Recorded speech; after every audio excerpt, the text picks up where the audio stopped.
Eu vou ler do verso 1 ao 12 e depois pularei para o verso 28 a 30.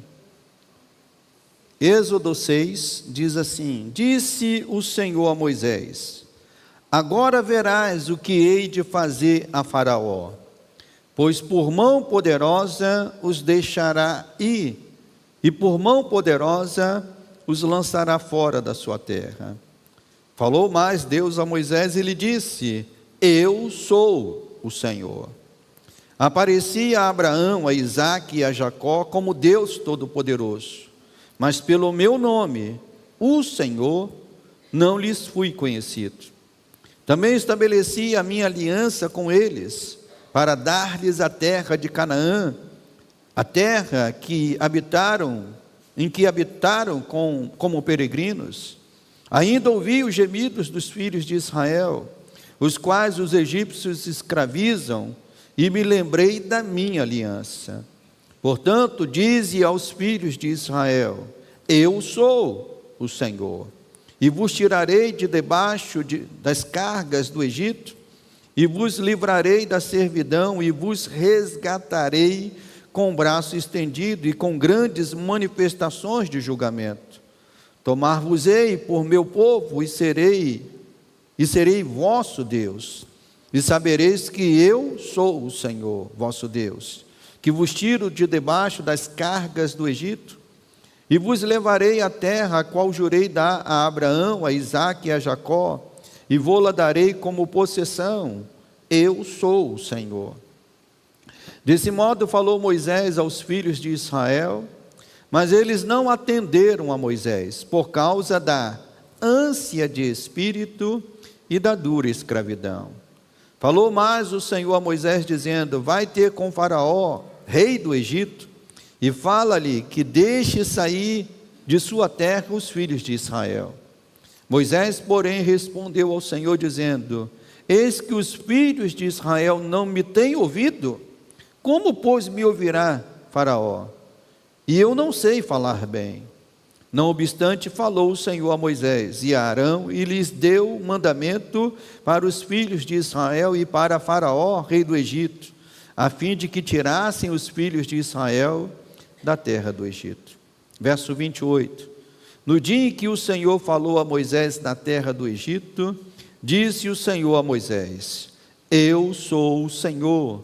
Dize a Faraó, rei do Egito, tudo que eu te digo. Somente até aqui.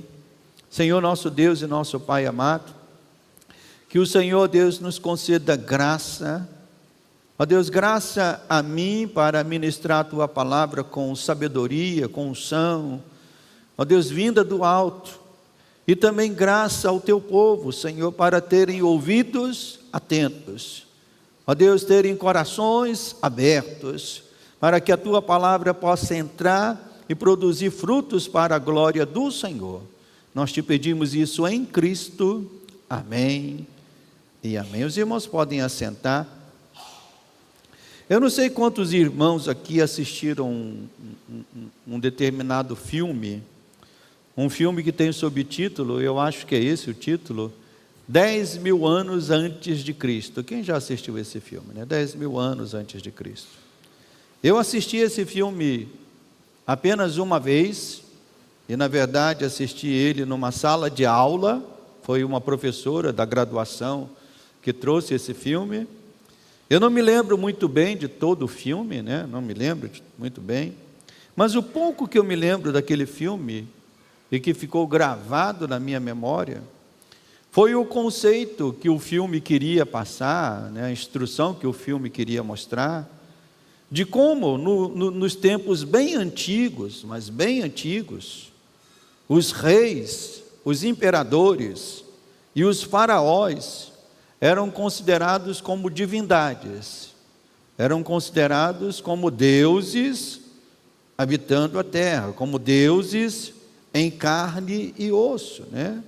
Eles não eram vistos como homens comuns. E como seres divinos, né, considerados como seres divinos, as ordens e palavras desses reis, imperadores e faraós, As ordens e palavras desses reis, essas ordens não eram contestadas.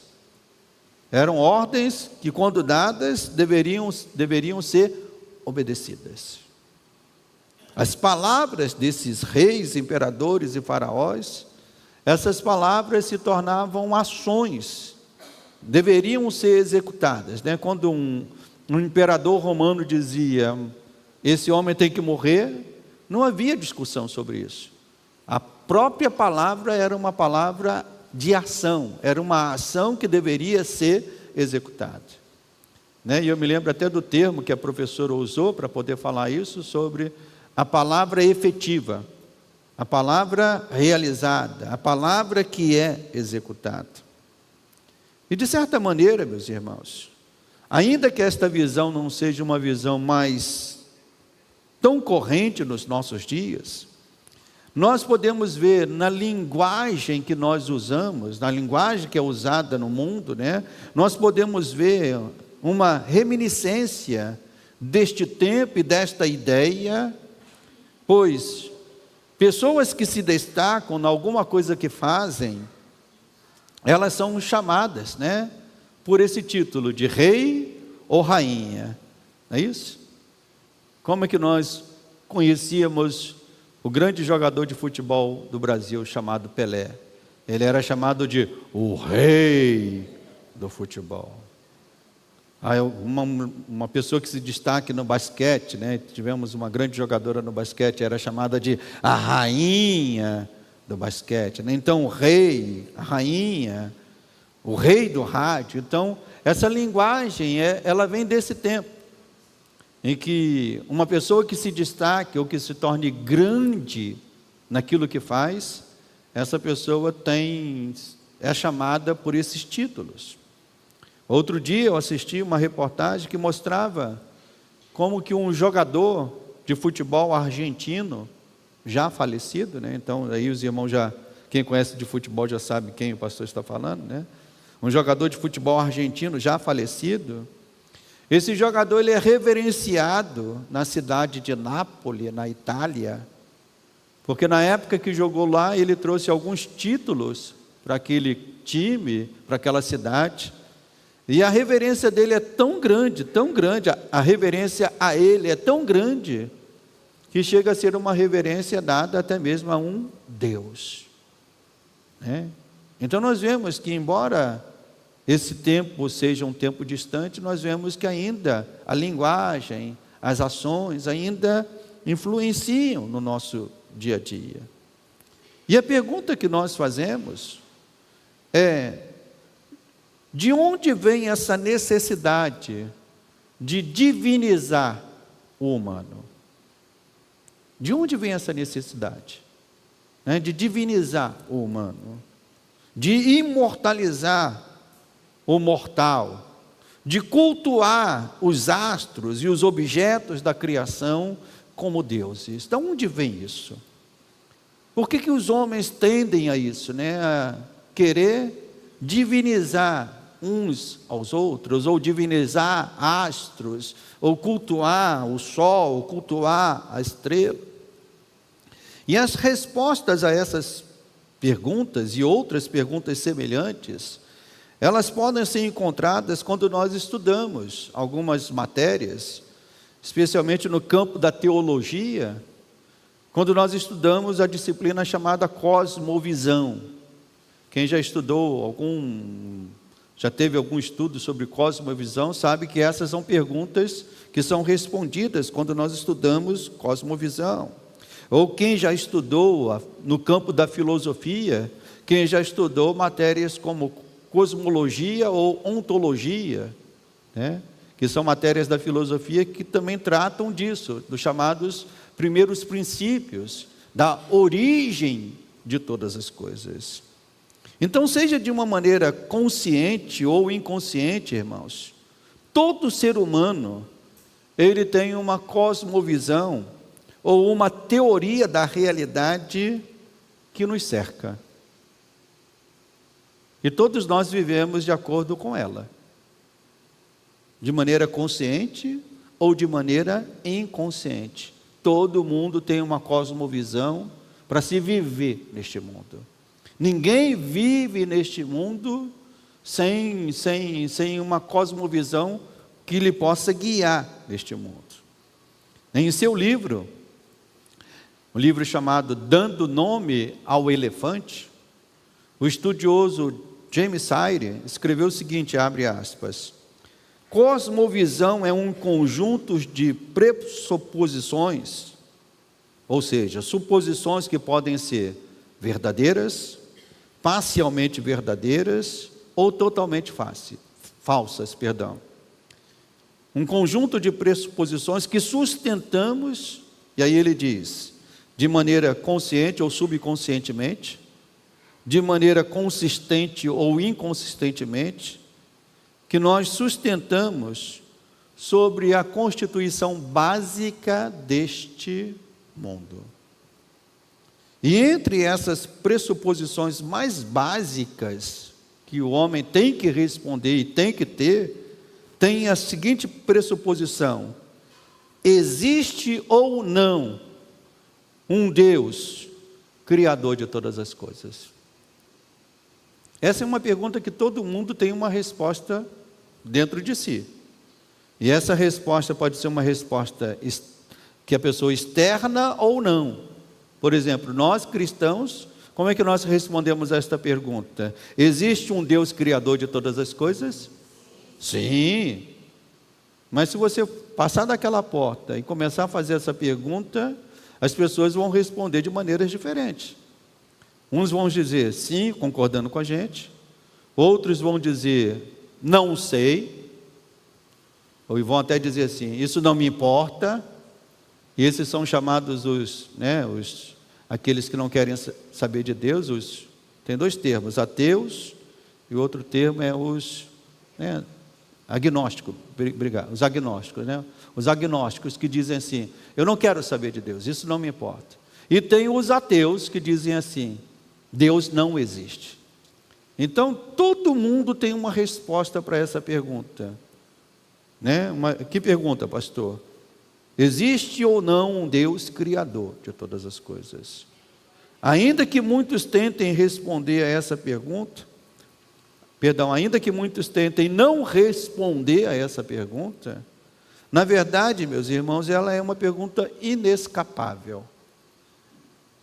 Deus, ao colocar o homem nesta terra, e ao dar a consciência ao homem, e ao colocar no homem o que Calvino chamou de senso de divindade. O que é esse senso de divindade? É esse senso que nós, ao olharmos para este mundo, nós temos que dizer, nós viemos de algum lugar.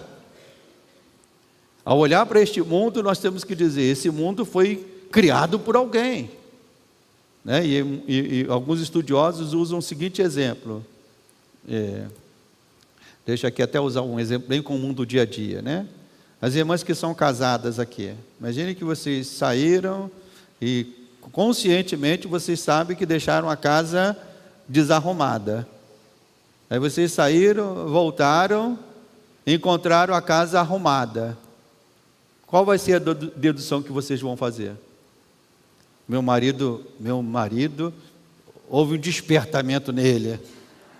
Ele decidiu arrumar a casa hoje. É isso que as irmãs vão ter? É a dedução mais óbvia, Alguém arrumou a casa. Quando nós olhamos para este mundo, com as suas leis, com os seus ajustes finos, ajustes tão finos, irmãos, que alguns cientistas dizem que se o Sol, que nós gostamos tanto dele, que se o Sol estivesse um pouco mais perto da Terra, a vida não seria possível. E se ele estivesse um pouco mais distante da Terra, tudo iria congelar de tal forma que a vida não seria possível. Então, ao olhar para esse mundo, essa pergunta é inescapável. Existe um Deus ou não?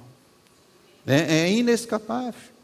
Então, ainda que muitos tentem não responder esta pergunta, ela é inescapável. E a história da humanidade, em todos os tempos, desde os mais antigos até os dias atuais, corrobora essa necessidade de um homem ter que se voltar para Deus. O homem tem que responder se existe um Deus. Se ele achar que não existe um Deus, ele vai viver de acordo com essa não crença em Deus. Ele pode criar outros deuses. E hoje eu quero iniciar uma curtíssima série de mensagens, onde eu falarei sobre a grandeza de Deus. E eu falarei sobre a grandeza de Deus em dois sentidos. Nesta primeira mensagem, eu tratarei da grandeza de Deus no seu ser, na sua própria existência, naquilo que Ele é.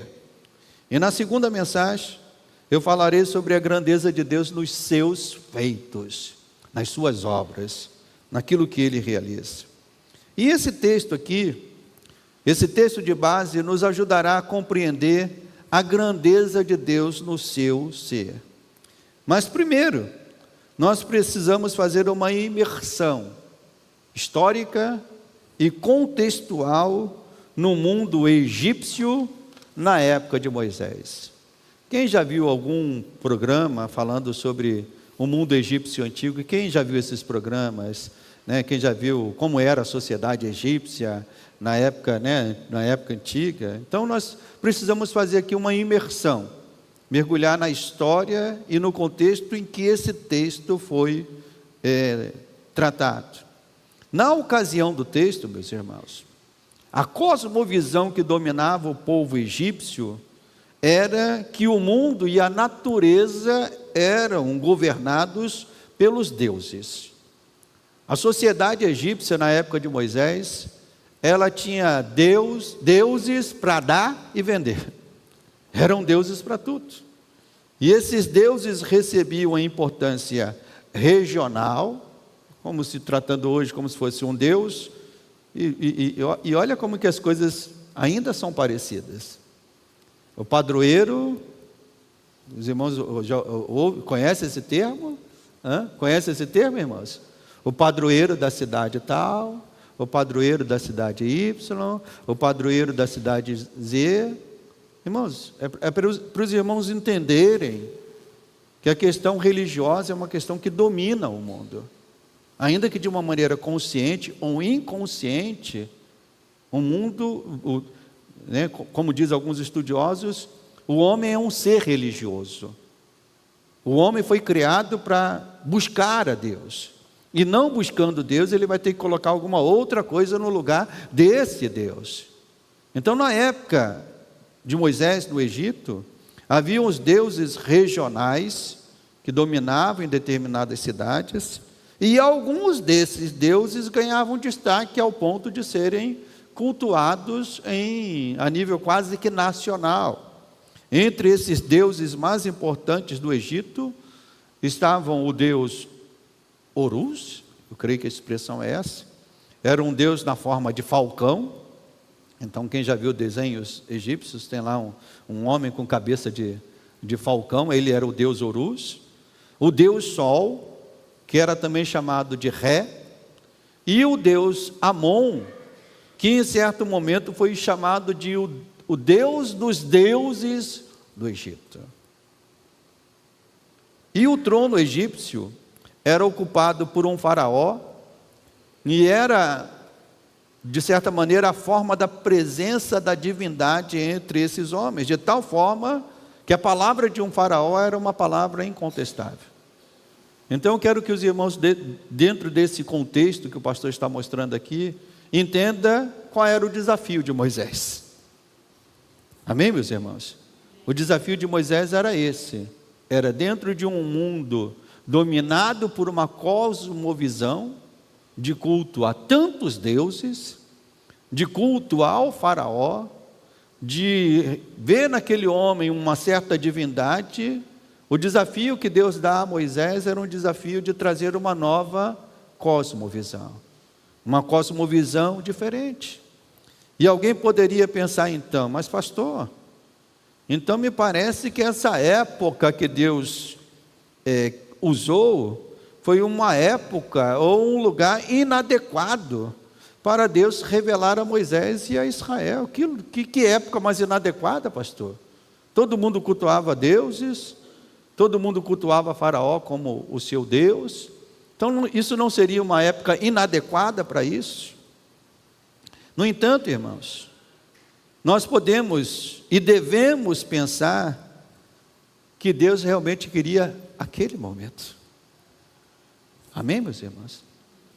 Deus não escolheu o momento errado. Ele escolheu aquele momento.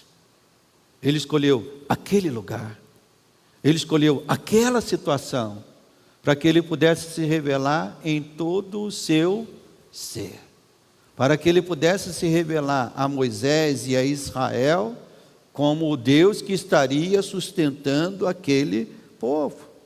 Deus queria mostrar que não era mais um Deus no panteão egípcio, e nem um Deus como o Faraó. Deus queria mostrar que ele era o Deus verdadeiro, que Ele era o Deus Senhor de todas as coisas, que Ele era o Senhor que estava acima de tudo. E nós podemos aqui destacar algumas distinções, então, entre essas cosmovisões. As dinastias de faraós que comandaram o Egito, e foram muitas, foram grandes, foram gloriosas. Todas essas dinastias, elas tiveram início e fim. Foram gloriosas. De vez em quando é encontrado uma tumba aí de um faraó desse da vida. Um dia desse eu vi uma reportagem que falava de uma tumba dessa, em que só a máscara mortuária desse faraó era de ouro puro, puríssimo, né? Então as dinastias de faraó foram muitas, foram grandiosas, foram poderosas, mas elas tiveram início e tiveram fim. Ainda que tenham feito monumentos e obeliscos que perduram até os dias de hoje, né? Você pode ver nessa reportagem que há obelisco desta época, que estão de pé até os dias de hoje. As pirâmides do Egito estão de pé até os dias de hoje. Aquela terra é uma terra escavada o tempo todo, porque sabe que debaixo da terra pode ser encontrado tesouros preciosos. Um desses tesouros foi encontrado a tumba de Tutancâmon, que toda a tumba é um tesouro inestimável, irmãos, de tanto ouro e de coisas preciosas que foram colocadas ali. Mas a realidade é que esses faraós, por mais pela tentativa de tentarem mostrar glória e poder, a verdade é que todos eles o quê? Pereceram. Todos eles passaram. Mas o Deus que estava comissionando Moisés, Ele é o Deus eterno, que não tem início e não tem fim.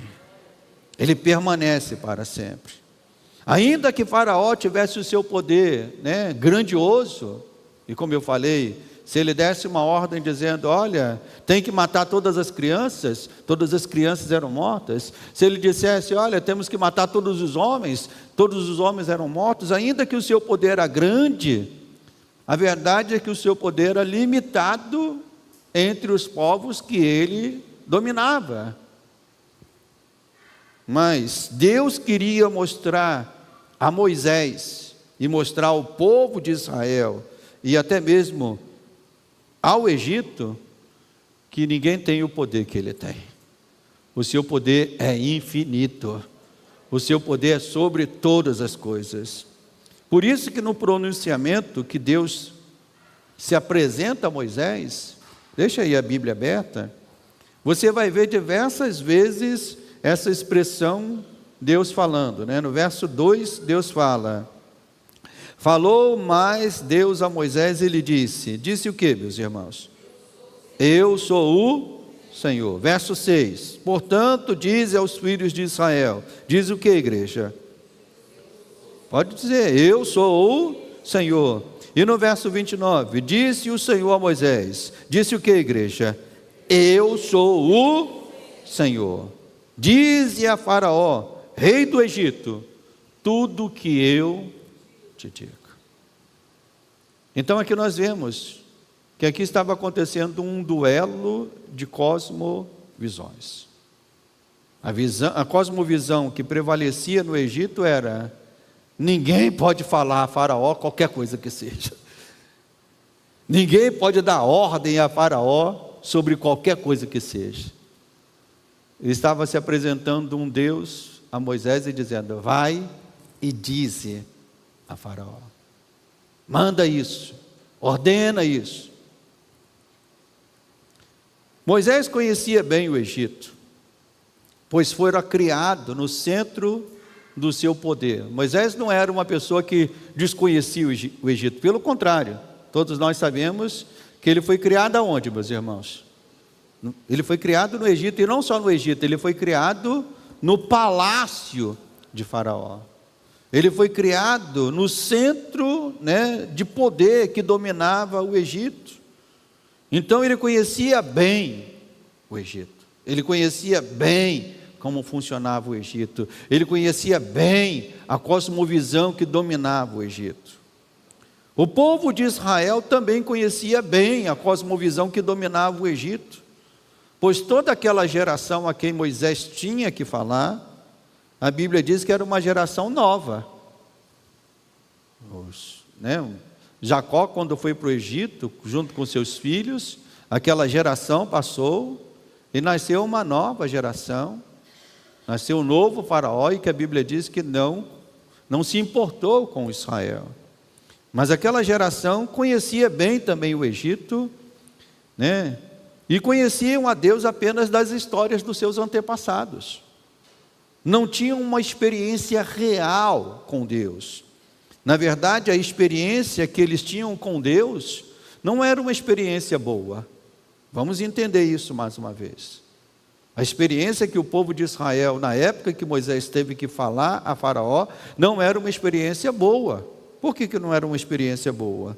Porque eles estavam sendo massacrados pelo povo, pelo Egito, eles tiveram seus filhos mortos pela ordem de Faraó, O Faraó disse: todo menino, assim que nascer, as parteiras devem matar. Então não era uma experiência boa que o povo de Israel estava tendo. E por isso que Deus se apresenta a Moisés e diz as seguintes palavras. Vamos voltar aqui ao texto, verso 3 a verso 5. Aparecia a Abraão e a Isaque e a Jacó como Deus Todo-Poderoso, mas pelo meu nome, o Senhor, eu não lhes fui conhecido. Também estabeleci a minha aliança com eles para dar-lhes a terra de Canaã, terra em que habitaram como peregrinos. Ainda ouvi os gemidos dos filhos de Israel, os quais os egípcios escravizam, e me lembrei da minha aliança. Ou seja, Deus estava dizendo naquele momento: eu já me revelei aos pais de vocês, e fiz uma aliança com eles. E agora, Deus estava dizendo àquele povo: eu quero me revelar a vocês de uma maneira diferente, de uma maneira maior. Eu quero que vocês saibam que a minha presença estará convosco para todo o sempre. E para marcar esse momento, aqui às vezes quando a gente lê no português, foge para a gente um detalhe, E para marcar esse momento, Deus passa a usar um novo nome. No hebraico, há uma mudança de nome aqui, Deus diz assim no verso 3: aparecia a Abraão, a Isaque e Jacó como o Deus Todo-Poderoso. No hebraico isso significa como El Shaddai, o Deus Todo-Poderoso. Mas pelo meu nome, e aqui no hebraico vem Javé, não lhes fui conhecido. Então Deus está aqui fazendo esse pronunciamento a Moisés, e Deus está fazendo um pronunciamento, criando um marco nesse momento. E que marco é esse? Que antes Abraão, Jacó e Isaque conheceram Deus como El Shaddai. Deus não deixaria de ser conhecido como El Shaddai, mas a partir daquele momento Deus queria ser conhecido por Moisés e por Israel como o Senhor, como o Deus que está presente. E nessa nova revelação do seu caráter e do seu ser, Deus queria que Moisés e o povo conhecessem ele de 3 modos, que estão aqui no texto. Primeiro modo, no verso 6. Portanto, dize aos filhos de Israel, eu sou ou seja, eu sou Javé, eu sou o Senhor, que vos tirarei de debaixo das cargas do Egito, e vos livrarei da sua servidão, e aí vem esse termo, e vos resgatarei com braço estendido e com grandes manifestações de julgamento. Então, o primeiro modo que Deus queria ser conhecido era como Deus resgatador, o Deus que redime. E aqui entra uma explicação. Por que os patriarcas não podiam conhecer Deus como Deus resgatador, como Deus que redime? Porque os patriarcas não haviam passado por uma situação como a que Moisés e o povo estavam passando. Deus só pode ser o resgatador daqueles que estão em perigo, daqueles que estão numa situação de escravidão. Então Abraão, Isaac e Jacó não viveram este momento desta maneira. Por isso que esse momento estava acontecendo e Deus estava se revelando àquele povo dizendo, eu serei o resgatador de vocês. E Javé, cujo nome traz também esse sentido de redentor, mostraria que ao mesmo tempo, e isso aqui é importante, Ele é o Deus que redime, mas ao mesmo tempo é o Deus que aplica juízo.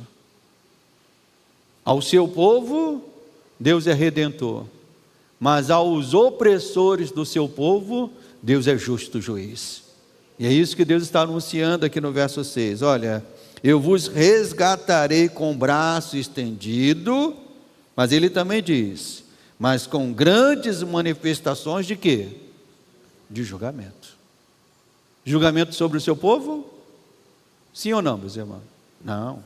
O julgamento contra os opressores do seu povo. Então esse é o primeiro modo.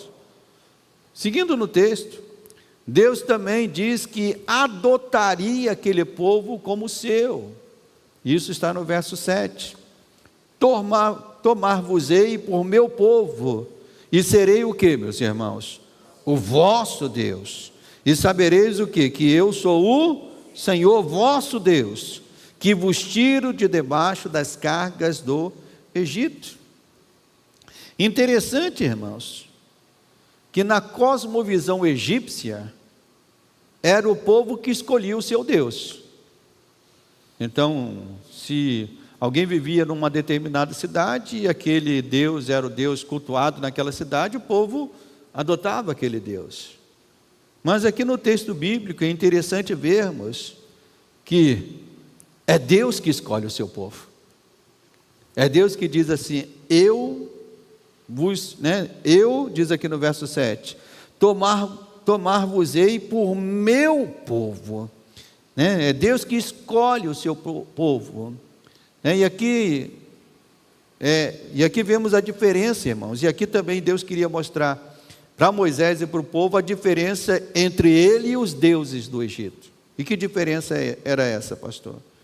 É que no Egito, os deuses eram cultuados, pela humanidade, eram cultuados pelos seus feitos, mas Deus aqui estava dizendo que iria ser cultuado por essa escolha que estava fazendo de debaixo do seu próprio povo, ou seja, eu vos adotarei como meu filho, meu povo. Amém, meus irmãos?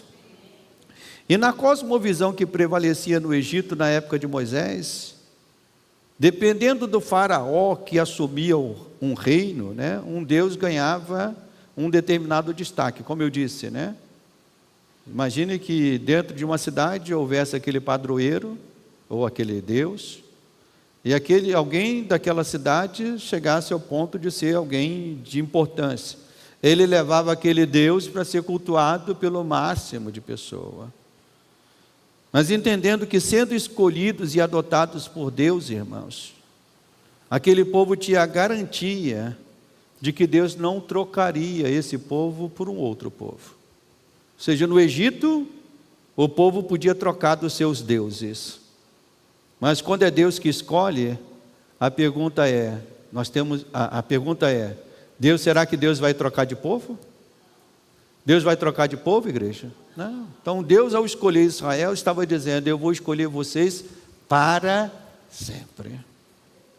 E por fim, aquele povo conheceria a Deus de uma maneira diferente dos patriarcas, pois eles iriam receber o que foi dado aos patriarcas como uma promessa. Deus estava agora dizendo para aquele povo, eu vou cumprir a promessa, eu vou realizar a promessa. E isso está aqui no verso 8, quando diz, eu vos levarei para onde, meus irmãos? Eu vos levarei à terra a qual jurei dar a Abraão, Isaque e Jacó. E note que no verso 6, no verso 7, no verso 8, uma expressão, em cada promessa que Deus faz, Deus repete essa mesma expressão, né? No verso 6, portanto dizes aos filhos de Israel, diz o que, meus irmãos?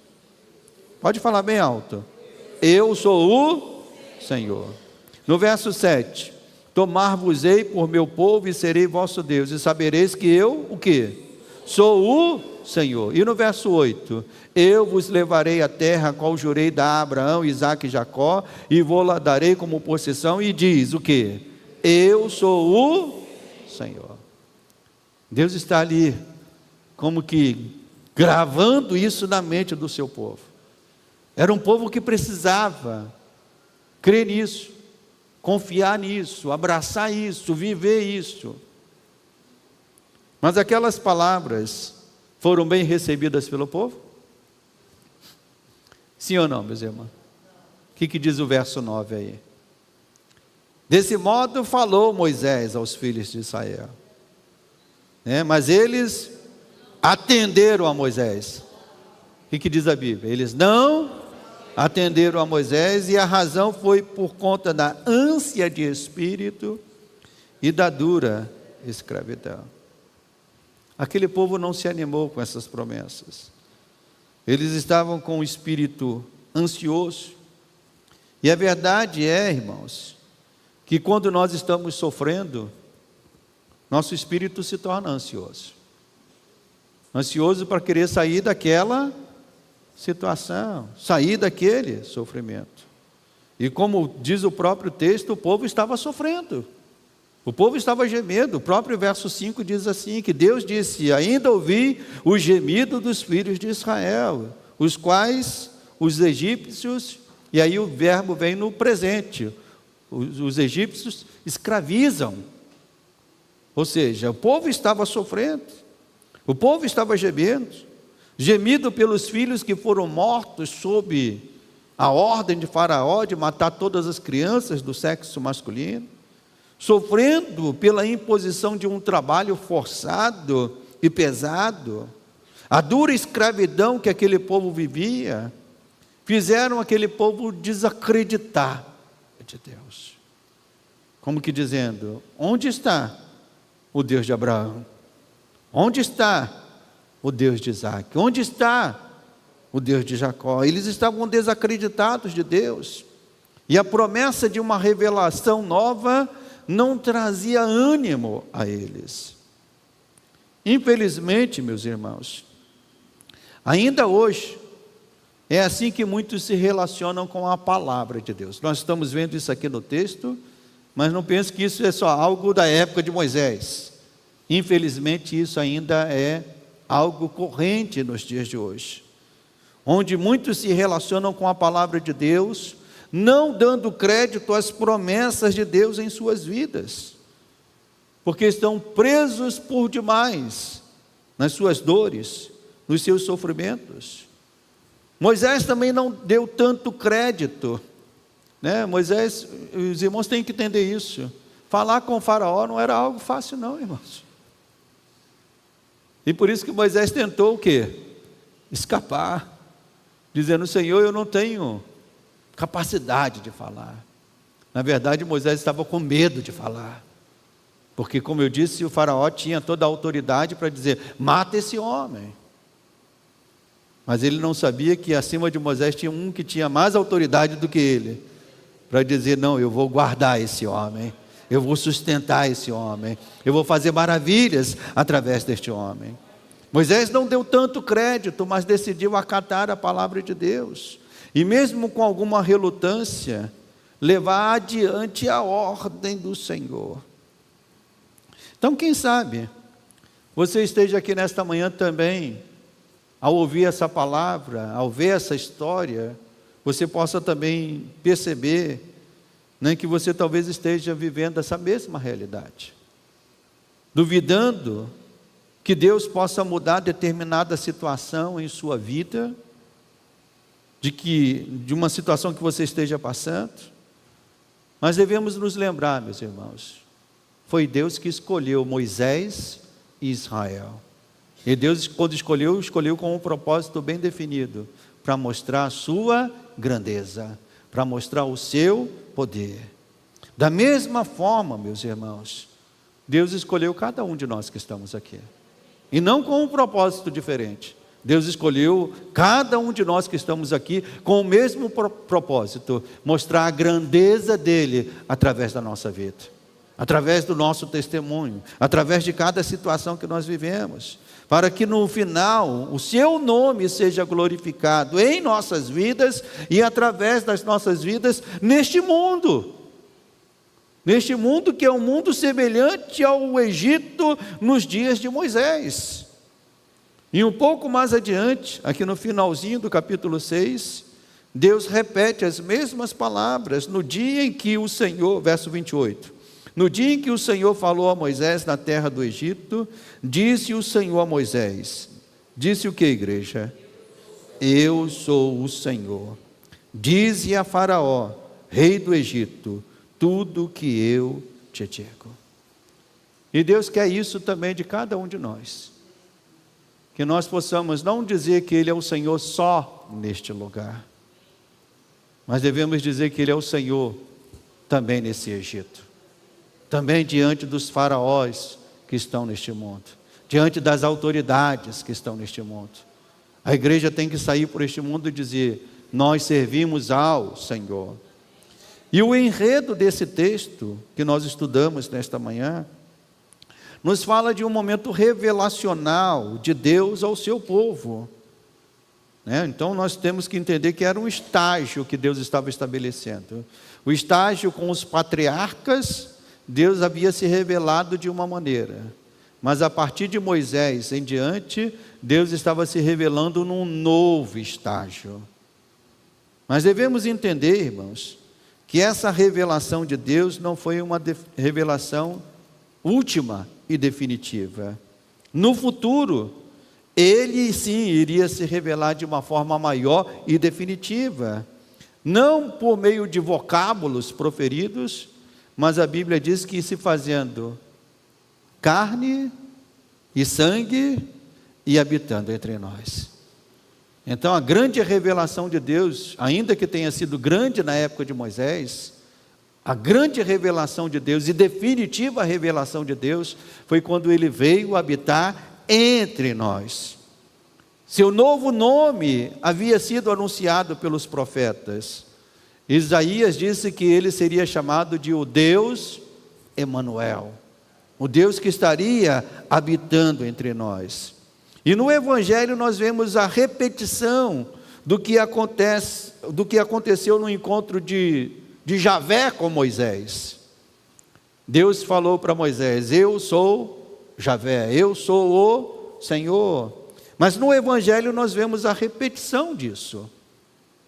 Jesus veio para ser o resgatador do seu povo, dando a sua própria vida para nos resgatar da escravidão do pecado.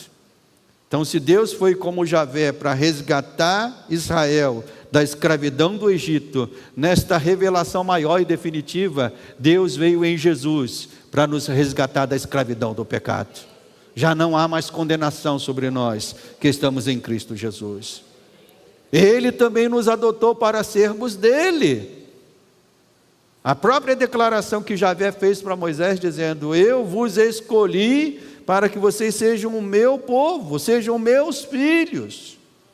E nós vemos no Evangelho a mesma coisa. Jesus dizendo: não foram vocês que me escolheram. O que ele diz? Mas eu escolhi a vós outros. Você pode dar um glória a Deus? Foi Ele que te escolheu, meu irmão. Foi Ele que te chamou. E assim como Deus falou para Moisés, dizendo: vou levá-los para a terra prometida, Jesus também veio e fez a mesma declaração, mas não para uma terra geográfica, mas Ele nos fez a promessa que vai nos levar para Jerusalém celestial, a terra prometida nos céus, preparada eternamente para aqueles que são dele. Então essa é a cosmovisão que nós devemos ter. Então, de Gênesis até Apocalipse, a Bíblia nos mostra apenas uma cosmovisão, apenas uma, e nela nós temos esse firme fundamento. Que firme fundamento, pastor? Que o Deus que nós servimos, Ele é o Criador dos céus e da terra, que governa nossas vidas, que governa a história e que governa todas as coisas. Moisés e o povo demoraram a compreender isso. Eles demoraram. Infelizmente demoraram tanto que aquela geração passou sem que eles pudessem ver isso de fato. E eu pergunto: será que a igreja tem compreendido isso nos nossos dias? Será que essa tem sido a visão da igreja? Será que temos vivido nos nossos dias aqui na terra de acordo com isso que a Bíblia nos ensina, que nós servimos a um Deus que não pode ser comparado aos deuses deste mundo? Nós servimos ao Deus que está acima de todas as coisas e que governa a história. Ainda há muitos cristãos que estão reagindo como o povo reagiu, desconfiando, ansiosos de espírito. E se esse é o teu caso, se esse é o teu caso, e esta dúvida é motivada por algum sofrimento ou ânsia de espírito que você esteja passando, saiba que Deus é misericordioso. Gostei do glória a Deus da irmã. Deus é misericordioso, irmãos. Todos nós podemos dizer glória a Deus. E nós só estamos aqui pelas misericórdias de Deus, porque infelizmente ainda agimos muito como o povo de Israel, deixando que a ânsia do nosso espírito, a dúvida, nos faça perder essa visão do Deus que nós servimos. Mas se esse for o teu caso, saiba que Deus é misericordioso, e nesta manhã Ele te convida a lançar sobre Ele todas as tuas ansiedades, e como diz a palavra, saber que Ele tem cuidado de nós, tem cuidado de nossas vidas. Deus foi até aquele povo no pior momento que aquele povo estava passando, escravo, vivendo numa nação extremamente poderosa, diante de uma autoridade que era invencível aos olhos humanos. Irmãos, o desafio de Moisés, a gente pensa que era fácil, não era fácil não. Ele estava enfrentando a maior potência, a maior autoridade da sua época. E não foi à toa que ele teve medo de ir falar a Faraó. Ninguém podia falar a Faraó. Mas quando o Deus que nós servimos manda, nós podemos falar a qualquer Faraó deste mundo. Podemos falar a qualquer autoridade deste mundo. Talvez você também se pergunte, por que Deus deixou que as coisas chegassem até aquele ponto, pastor? Por que Deus deixou o povo ser escravizado? Por que Deus deixou tantas coisas acontecerem? E eu creio que nem preciso responder essa pergunta aos irmãos. Apenas te convido a crer no que Ele disse para Moisés, no que Ele disse para o povo, e também Ele nos diz nesta manhã. O que nesse texto é a frase que mais se repete: eu sou o... Então talvez você entrou aqui nesta manhã se perguntando, por que isso está acontecendo? Tantas coisas. Mas a resposta de Deus não é uma resposta direta ao que você está perguntando. Mas a resposta de Deus é um convite para que você veja que Ele é o Senhor, que faz maravilhas, que derruba faraós, destrona poderosos, para que o nome dele seja glorificado. Então vamos nos colocar de pé e vamos orar, vamos agradecer, vamos bendizer o Senhor. É que você saia daqui nesta manhã com essa certeza: eu sirvo ao Senhor, ao Deus Todo-Poderoso, ao Deus que tem toda a autoridade. E você vai sair por aquelas portas e vai defrontar com uma cosmovisão diferente, de povos adorando a tantos deuses, cultuando a tantos deuses. Mas você, como servo de Deus, como serva de Deus, você tem que ir para esse mundo, com esta visão que você serve ao Deus Todo-Poderoso. Senhor, nosso Deus e nosso Pai, nós te bendizemos, Senhor. Ó Deus, temos plena confiança na tua grandeza. O Senhor, ó Deus, não apenas diz que é grande, mas o Senhor se mostra como Deus grandioso. O Deus que tem sustentado o teu povo, o Deus que tem declarado os seus oráculos e eles se realizam. Oh Deus, ainda que tantos poderosos se levantaram contra o Senhor, vemos Faraó que não pôde resistir, vemos Nabucodonosor que não pôde resistir, vemos os imperadores romanos tão poderosos que não puderam resistir. Sim, Pai, porque nós precisamos crer, Tu és o Senhor. Tu és o Senhor que sustenta as nossas vidas. Tu és o Senhor que vai levar a bom termo as nossas batalhas e guerras. Por isso, meu Pai, cada irmão e irmã que entrou aqui nesta manhã possa sair daqui como Moisés saiu daquele encontro, daquelas palavras que ele ouviu do Senhor, e ele teve a autoridade para poder ir até Faraó e dizer a Faraó: deixa sair o povo do Senhor. Da mesma forma, Senhor, que os teus filhos saiam daqui nesta manhã, movidos na autoridade do Senhor, para revelar a tua glória, a tua grandeza neste mundo lá fora. Nós te pedimos isso, no nome santo de Jesus. Amém e amém. Amém, igreja? Amém. O Deus que você serve é grandioso. Antes de você sair, dê um abraço nesse irmão, nessa irmã, e diga isso para ele: o Deus que você serve, meu irmão, é grandioso, é poderoso, não há outro igual a ele.